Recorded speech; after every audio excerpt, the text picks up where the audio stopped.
Librecambismo e imperialismo, argumentos liberales en torno a los supuestos beneficios de la expansión territorial. Miguel Anso Bastos Boubeta. Universidad de Santiago de Compostela, Departamento de Ciencia Política e da Administración. Este artículo busca diferenciar el imperialismo de las doctrinas librecambistas.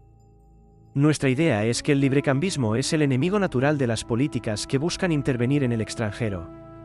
Desarrollamos aquí los argumentos elaborados por los liberales para oponerse a la intervención estatal fuera de nuestras fronteras. Introducción. La idea de que neoliberalismo e imperialismo están íntimamente relacionados constituye una de esas ideas de larga vida que es muy difícil de erradicar y que siguen perviviendo en numerosos ensayos académicos y periodísticos. A estos argumentos no les faltaría razón si lo que describiesen fuera el conjunto de instituciones económicas y financieras de titularidad pública que las colonias son un gigantesco servicio de beneficencia para ayuda de las clases altas. James Mill. Un Estado enteramente socialista que llevara bien sus libros de cuentas y presentara con regularidad balances de gastos e ingresos no tardaría mucho en descartar el imperialismo, una democracia inteligente del laissez-faire, que concediera a todos los intereses económicos por igual la debida importancia relativa, haría lo mismo. John A. Hobson.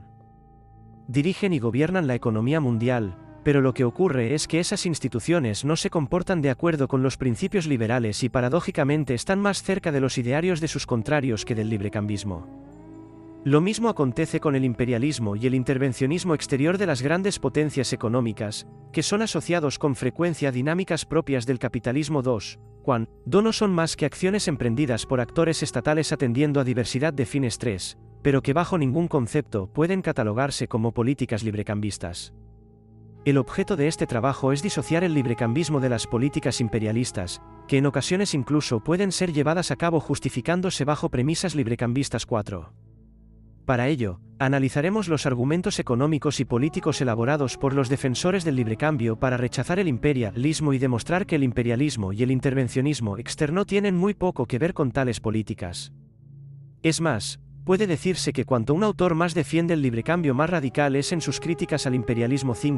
De hecho, como explica Etherington, 1982, a las ideas antiimperialistas, incluido las socialistas, tienen origen indirecto, a través de la obra del liberal Hobson, 1981, Cain, 1981, en Los pensadores burgueses de la Escuela de Manchester. Argumentos económicos contra el imperialismo. La falta de rendimiento económico para el conjunto de la nación de las aventuras imperiales es algo sabido desde hace mucho tiempo. Bronfenbrenner, 1972, y constatado de sobra en numerosos estudios sobre la rentabilidad del imperio británico, y O'Brien, 1988. Economistas clásicos como Say, 2001, 200 a 203, informan de la prosperidad disfrutada por Francia e Inglaterra tras perder a fines del siglo XVIII. Miguel Anso Bastos Boubeta. Y comienzos del XIX de algunas de sus más ricas colonias norteamericanas, y Norman Angell relata la prosperidad económica de España tras perder sus colonias cubanas. Angell, 1913, 136, y cómo el valor de su deuda pública subió espectacularmente en los mercados de valores tras la derrota. Tampoco las naciones europeas se derrumbaron tras la pérdida de sus dominios asiáticos y africanos tras la Segunda Guerra Mundial, más bien al contrario. Si a esto se le suma que algunas de las más ricas naciones nunca tuvieron colonias, como Suiza o Suecia, o bien ellas mismas lo fueron, caso de Australia y Nueva Zelanda, la idea de que el progreso económico se debió a las colonias parece tener muy poco fundamento.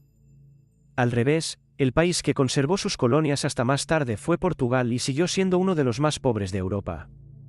Es más, se arruinó por culpa de las luchas coloniales.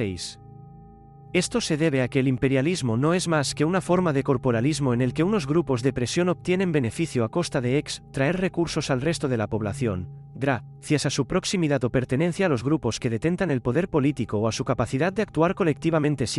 Strandberg, 2004, Hogan, 1990, y, por tanto, la comunidad entendida de forma global no obtiene beneficio alguno, más bien obtiene pérdidas. Las razones para que esto sea así son varias. En primer lugar, la comunidad no obtiene ningún beneficio de abrir nuevos mercados a sus bienes excedentarios, por la sencilla razón de que los conquistados no tienen con qué pagar nuestros bienes. La ley de Say nos indica que para poder vender productos a los colonizados estos tienen que poder pagar con mercancías lo que se les vende. Si estos no disponen de ninguna producción que ofrecer dado su atraso económico no se podrá vender nada pues nada tienen que ofrecer. La única alternativa que se nos ofrece para poder obtener algún beneficio de las colonias es esclavizar a los colonizados y ponerlos a trabajar para el concesionario de la explotación. Librecambismo e imperialismo, argumentos liberales en torno a los supuestos. Particular. Dado que es más que discutible que el trabajo esclavo sea más productivo que el trabajo libre, dado los costes que conlleva la vigilancia y el dominio de los esclavos y su menor productividad, North y Thomas 1978, no parece que sea muy rentable obtener por la fuerza lo que podría ser obtenido a menor coste a través del intercambio pacífico. Si a esto se le suma que la producción colonial compite con los productores o importadores de la metrópoli y les perjudica y que en el caso de ser metales preciosos usados como moneda solo generan inflación, nos damos cuenta de que es más barato obtenerlos bienes a través del comercio que a través del imperio. Hobson y Hobson, 1981, 82-3, a que entendía muy bien las claves del imperialismo, a pesar de fundamentarlo erróneamente en el subconsumo, como después veremos. Decía que lo ideal para Gran Bretaña sería que otro país asumiese los gastos de las colonias y Gran Bretaña se limitase a comerciar con ellas. Dado que los demás países no estarán dispuestos a permitir esto, esta dinámica conducirá a las políticas económicas del país cara derivas proteccionistas, que prohibirán a los terceros países comerciar con las colonias. Nada menos librecambista que esto. El imperialismo lleva lógicamente a la protección, pues sino la ganancia supuestamente obtenida por el exportador no se realiza, dado que si éste pudiese vender con ventaja sus productos a las colonias a través del libre comercio, ¿para qué querría éste incurrir en los gastos que conlleva la adquisición de las mismas? Solo se explica el colonialismo si es para dar privilegios a unos intereses concretos incapaces de competir libremente en el mercado, de ahí que el imperialismo sea en muchos casos una forma de corporativismo. El segundo gran argumento contra el imperialismo es el que se deriva de la irrelevancia económica, en una situación de libre cambio, del tamaño del mercado. Wilhelm Röpke, 1959, ferviente librecambista y antiimperialista, lo expuso muy bien en su libro Organización e Integración Económica Internacional al afirmar la irrelevancia económica de que un país incremente su tamaño. El tamaño económico de una nación es irrelevante dado que lo que cuenta en el intercambio económico libre es la capacidad de compra individual de sus ciudadanos, derivada de su mayor o menor productividad, no el NU mero de kilómetros cuadrados que tenga. El hecho de incorporar varios millones de habitantes con poca capacidad de compra a un país nada puede aportar económicamente a su riqueza, como se vio en el caso de la unificación alemana 9. En situaciones de libre mercado sin barreras al comercio o a la circulación de capitales, lo que se da obtener a mejor precio del otro país ya se podría haber obtenido sin necesidad de unificación. Lo único que se genera en caso de existir programas sociales redistributivos es la demanda de extensión de los mismos a los nuevos ciudadanos, lo que puede suponer una enorme carga para la metrópoli o para los contribuyentes del país más rico de los unificados. Los estados son unidades políticas y no sea un tamaño económico adecuado o que proporcione ventajas económicas a priori. En todo caso, y al revés de lo que acostumbra a creerse, los estados pequeños tienen la ventaja de que tienden a ser más librecambistas que los grandes al hacerse mucho más evidentes las desventajas de las políticas proteccionistas y autárquicas, y al serles imposibles dividir entre muchos las cargas impositivas, los impuestos son más evidentes, dificultándoselos. Incrementos impositivos, Maisis, 2005. Lo que sí trae el imperialismo y la anexión de territorios son ventajas políticas, pues se incrementa el potencial militar de los países y el número de súbditos para los gobernantes, de ahí que las clases políticas sean las principales interesadas en el incremento del tamaño de los estados 10. Tampoco se sostiene, por tanto, la tesis del subconsumo, dado que tampoco hay un límite interno a la demanda de los productos fabricados en la metrópoli 11. De hecho, la demanda interna solo tiene el límite de la producción del propio país, pues la demanda de bienes por parte de los nativos es por definición infinita, siendo nuestra capacidad de compra, esto es, nuestra propia producción de bienes, con la que comprar lo producido es limitada, y a ese límite es al que debemos restringir nuestra demanda. El subconsumo no se debe a que no demandemos potencialmente bienes, sino que a los precios a que nos son ofrecidos no podemos obtenerlos dado que no hay producción suficiente para pagarlos. Lo que es extraño es suponer que los nativos de los territorios colonizados van a poder pagar los precios que los propios habitantes de la metrópoli no pueden pagar, salvo que se use la fuerza, que es costosa de emplear, para obligarles a cambiar sus necesidades originarias por las de los productos impuestos por el poder político, no por el mercado que por definición es pacífico. En este caso, serán otros los productores o inversores metropolitanos perjudicados, dado que la capacidad de compra de una colonia sigue siendo la misma. Si consumen unos bienes con el producto de su trabajo, dejarán de usar ese producto en comprar otros bienes de la metrópoli 12. Otro argumento semejante es el que basa la rentabilidad de la colonia en expolio de materias primas a las colonias. Como vimos antes, el imperialismo puede consistir en el expolio de tierras ricas en materias primas a sus legítimos propietarios con el fin de extraer recursos baratos. El fenómeno puede ser definido como una subvención por parte del Estado metropolitano hacia las compañías beneficiarias de la extracción de dichos recursos. El beneficio principal aquí consiste en que la compañía no tiene que pagar el precio de la tierra expropiada que le es regalada o vendida a bajo precio por el Estado conquistador, dado que a la mano de obra hay que pagarle igual, y los bienes de capital 13 tienen un precio establecido en el mercado. Esta subvención opera como todas las subvenciones, beneficiando a la empresa favorecida por el gobierno y perjudicando a los contribuyentes que tienen que pagar. Miguel Anso Bastos Boubeta. Con impuestos y a las empresas competido, raso importadoras no favorecidas por el gobierno. El saldo neto en ningún caso es positivo y de ahí que se recurran a abstracciones metafísicas como el de declarar a ese sector estratégico para el Estado para poder justificar dichas políticas 14. En conclusión, el imperialismo no constituye un beneficio económico neto para la nación colonizadora, sino que lo es solo para algunos grupos. Los argumentos económicos a favor del imperialismo no se pueden defender ni teóricamente ni como vimos históricamente, pues de ser así las naciones coloniales se habrían sumido en una gravísima crisis al perder sus colonias, algo que como se pudo constatar no ocurrió. El error proviene básicamente de usar metáforas orgánicas con respecto a la nación, que nos hacen considerarla como un ser existente dotada de objetivos e intereses propios y no como una suma de individuos, con intereses diversos. Argumentos políticos contra el imperialismo. Los librecambistas no solo se oponen por motivos económicos al imperialismo sino porque refuerza el poder del Estado. El imperialismo implica también intervencionismo en la vida económica y esto tampoco es del agrado de los librecambistas.